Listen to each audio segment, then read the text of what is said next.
So it's kind of funny that I was thinking about this poem to read tonight, because, yeah, John with Mohawks. So, yeah, so my older brother came in the house really high on speed one time and asked us to shave his head and get him a mohawk, which is one of my favorite memories. The best part was waking up around 2 a.m. with my mom saying, "What the hell did you," that's all I heard from the other room, was, "What the hell did you do to your head?"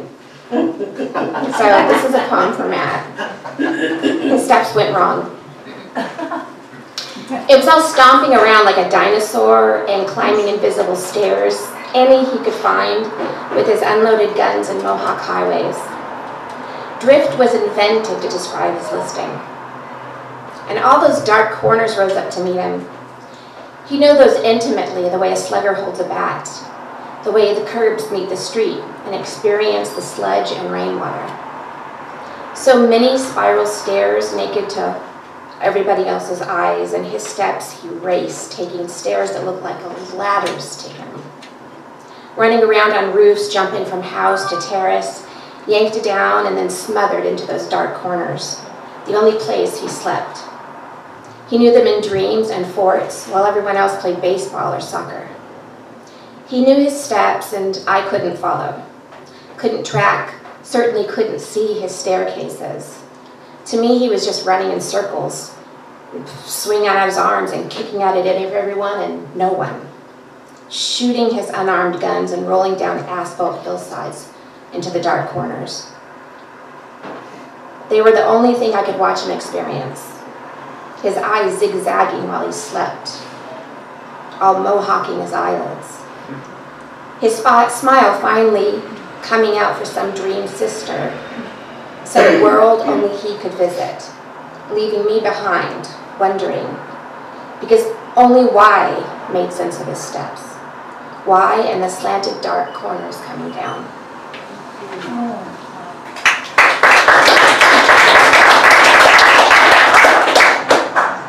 And then this one, Cheryl, you read one about petals falling, so yeah, this is just, I mean, you know, everyone has times where they just feel completely, you know, unlovable, ugly, or just awful, or, so I was in that mood. And so this is the poem. So there's something about this slicing of the flower. There's something about drowning it in water while it dies over days. The petals shrink and curl up and drop on the table. There's something about wanting to climb into its surface, to be a dot on beauty. Is that, do I have time for one more? That's sure.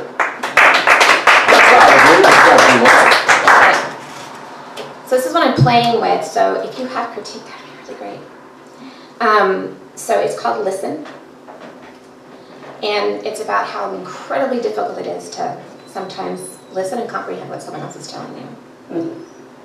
So, listen, frenzy is intricate with tangled tones, disharmonic, and yet we learn to pull our fingers out of our ears.